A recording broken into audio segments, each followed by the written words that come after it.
বলেন তো 24 ঘন্টার ভিতরে কোন টাইমের বাতাস সবথেকে বেশি মজা লাগে? ফজরের নামাজটা পড়ে যখন মুসল্লি মসজিদ থেকে বের হয়, আকাশে সূর্য নাই, আলো আছে, ওই আলোতে যে বাতাস শরীরে লাগে,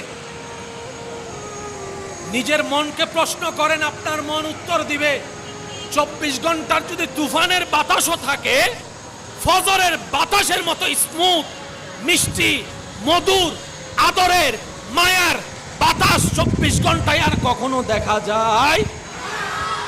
চিকিৎসা বিজ্ঞান বলে ফজরের টাইমের ওই বাতাস যার শরীরে লাগবে, যার ব্রেনে লাগবে, তার শরীরের জন্য ভালো, ব্রেনের জন্য ভালো।